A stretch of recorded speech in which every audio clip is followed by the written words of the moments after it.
A very good morning class 8. So let's start our online classes. So today's topic is quadrilateral. Yes, I repeat. Today's topic is quadrilaterals. ठीक है? So first of all, we will prove sum of angle in a quadrilateral is equal to 360. मतलब आज का topic में जो सबसे पहला question होता है क्वाड्रिलेटरल में कि क्वाड्रिलेटरल का जो सम होता है, क्वाड्रिलेटरल में जो चार एंगल होता है, चारों एंगल का सम 360 है. इसको हम क्या करेंगे? प्रूव करेंगे. हम लोग प्रूव करेंगे. To prove in a quadrilateral sum of angle is equal to 360. यही आज का हम लोग का पहला टॉपिक है कि कोई क्वाड्रिलेटरल होगा उसका चारों एंगल का सम कितना होगा? 360 होगा. तो सबसे पहले प्रूफ करने से हम क्या करेंगे? सबसे पहले हम कंस्ट्रक्शन करेंगे. ठीक है? कंस्ट्रक्शन में क्या करेंगे? कंस्ट्रक्शन करने से पहले सबसे पहले इसका नामकरण करेंगे कि एबीसीडी क्या है? ABCD is a quadrilateral. सबसे पहले हम इसको मान लेंगे. अब मानने के बाद क्या करेंगे? कंस्ट्रक्शन करेंगे. कंस्ट्रक्शन में क्या करेंगे? ज्वाइन करेंगे. किसको? या तो हम लोग एसी को ज्वाइन करेंगे या तो बीडी को ज्वाइन करेंगे. और जब ज्वाइन करेंगे तो क्या होगा? ये क्वाड्रिलेटरल दो ट्रायंगल में कन्वर्ट हो जाएगा. देखिए ज्वाइन क्या करेंगे? एसी करेंगे. अगर हम एसी को ज्वाइन करते हैं तो देखिए अगर क्वाड्रिलेटरल था तो क्वाड्रिलेटरल में हम लोग करना क्या था? तो क्वाड्रिलेटरल में देखिए चार एंगल बनता है, ए बी सी डी. तो अगर मान लीजिए एबीसीडी क्वाड्रिलेटरल है तो हमें क्या प्रूव करना है? Angle A plus angle B plus angle C और प्लस एंगल डी ये कितना होता है? ये 360 होता है. यही तो हम लोग प्रूव करना है ना. तो प्रूफ जब से करेंगे सबसे पहले क्या करेंगे? कंस्ट्रक्शन करेंगे. कंस्ट्रक्शन में क्या करेंगे? Join AC. एसी को जैसे हम लोग ज्वाइन करेंगे जो भी डायगोनल होगा वो क्या करेगा? एंगल ए को दो भागों में बांट देगा और एंगल सी को भी दो भागों में बांट देगा. तो जब भी हम लोग कंस्ट्रक्शन करेंगे तो कंस्ट्रक्शन में कुछ फायदा होना चाहिए. तो हमको क्या फायदा हुआ कि एंगल ए वो दो एंगल में टूट गया. तो हम लोग मान लेते हैं इसको एंगल 1, इसको एंगल 2, इसको एंगल 3 और इसको एंगल 4. हो सकता है कि नहीं? तो सबसे पहले अगर हम लोग ज्वाइन किसको किए? बी और सी. Join AC. अगर एसी को हम लोग ज्वाइन किए तो ये हम लोग क्या मिला? हम लोग कुछ मिला. क्या मिला? तो इस एंगल का नाम मिला BAC, यानी कि BAC वो क्या हो जाएगा? एंगल 1 हो जाएगा. इसका क्या नाम होगा? BAC, यानी कि BAC ये कितना हो जाएगा? एंगल 2 हो जाएगा. और ठीक उसी तरह एंगल ए जो होगा वो एंगल 1 और प्लस एंगल 2 के बराबर होगा. इसको इक्वेशन 1 मान लिए. बस समझ आया? ठीक उसी तरह इस एंगल क्या नाम होगा? BCA. एंगल BCA बराबर क्या हो जाएगा? एंगल 4. और इस एंगल का क्या नाम हो जाएगा? BCA. एंगल BCA इसका वैल्यू हो जाएगा एंगल 3. ठीक उसी प्रकार से ये जो एंगल C हो जाएगा वो क्या हो जाएगा? एंगल 3 और प्लस एंगल 4 के बराबर हो जाएगा. और ये हो जाएगा इक्वेशन नंबर 2. ठीक है? अब क्या करेंगे? अब हम लोग के पास दो ट्रायंगल हो गया ना.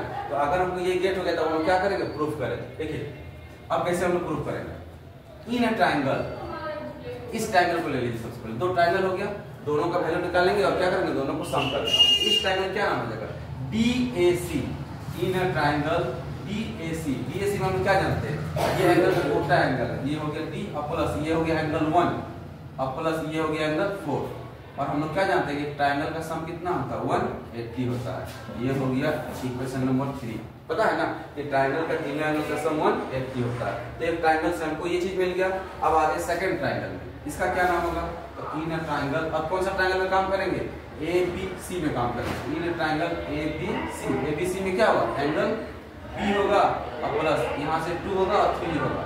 एंगल 2 और प्लस एंगल 3 होगा. और ये इसका सम कितना हो जाएगा? ये भी 180 हो जाएगा. क्यों हो जाएगा? तो कोई भी ट्रायंगल में तीनों एंगल का सम 180 होता है. ठीक है? तो इसका भी हो गया. आप लोग क्या करेंगे? इक्वेशन 1 और इक्वेशन 2 को सम करते हैं. ठीक है? इक्वेशन 1 और इक्वेशन 2 को सम करते हैं. तो इक्वेशन 1 से क्या आएगा? Angle D plus angle 1 plus angle 4 plus फिर एंगल B फिर एंगल 2 और फिर एंगल 3 बराबर जैसे कितना हो जाएगा? 360 हो जाएगा. ठीक है? अब तो हम लोग पास ये मिल गया. अब हम लोग क्या करेंगे? इसको सेपरेट करेंगे. जैसे यहाँ से एंगल D इसको अलग रखेंगे प्लस यहाँ से हम लोग देखिए क्या थे? एंगल 1 और 2 सेम था. यहाँ से एंगल 1 और 2 इसको हम लोग एक साथ कर देंगे प्लस एंगल B इसको भी लिखेंगे और प्लस क्या बचा? ये है एंगल 3 और 4. यहाँ से एंगल 3 और 4 इसको भी हम लोग सेपरेट कर देंगे और बराबर लिखेंगे 360. अब हम लोग क्या देखेंगे? यहाँ से एंगल D ये तो हो ही आ रहा है.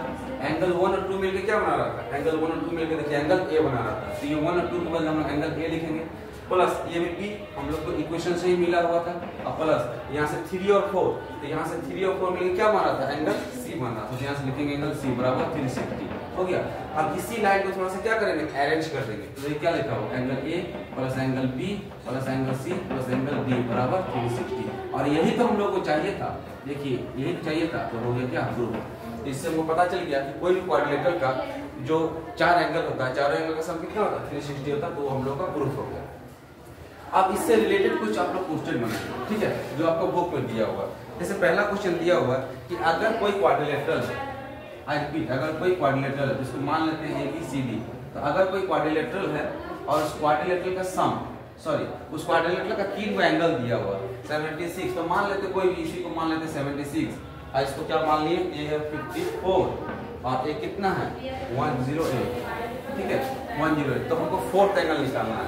तो 4th एंगल को हम क्या मान के चलेंगे, x मान के चलेंगे, और सबसे पहले क्या करेंगे, 4 चारों एंगल का सम कितना होता है, क्वाड्रिलेटरल में 360 एक हम लोग प्रूफ कर चुके हैं, तो हम लोग क्या लिख सकते हैं कि एंगल ए यानी कि 76 प्लस ये एंगल कितना 54 प्लस ये एंगल 108 और प्लस ये जो चौथा से मांगा गया इसको x मान लिया बराबर 360 हो गया। तो x की वैल्यू अगर निकालना तो क्या करेंगे, 360 में से ये जितना भी नंबर है इसको सम कर देंगे, 8 4 12 18 और 1 6 7 13 इतना हो गया। इसमें से इसको क्या करेंगे, माइनस कर देंगे, और माइनस करने के बाद जो भी रिजल्ट आएगा वही इसका 4th एंगल होगा, ठीक है। इस तरह से क्वेश्चन को भी कर सकते हैं।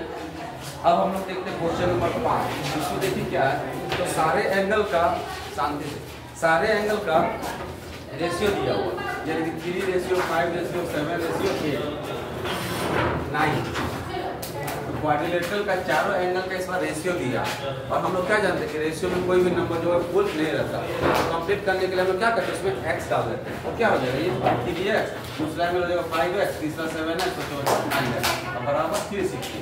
इस तरह से हम लोग क्या फाइंड हो जाएगा, जो है 3 और 8 15 15 9 24 यानी कि 24x बराबर 360, तो इस बराबर कितना आ जाएगा 360/24, ठीक है।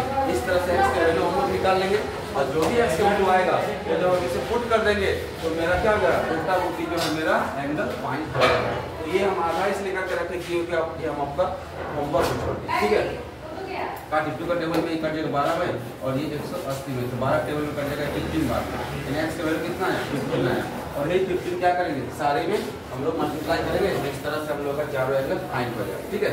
तो अब जो 1-2 क्वेश्चन और बचा इस क्वाड्रिलेटरल में, इसको आप लोग घर में ज़्यादा से ज़्यादा प्रैक्टिस करेंगे, और अब एग्जाम भी बहुत नजदीक आ चुका है, तो आई होप आप लोग ज़्यादा से ज़्यादा प्रैक्टिस कर रहे हैं, ठीक है। Thank you.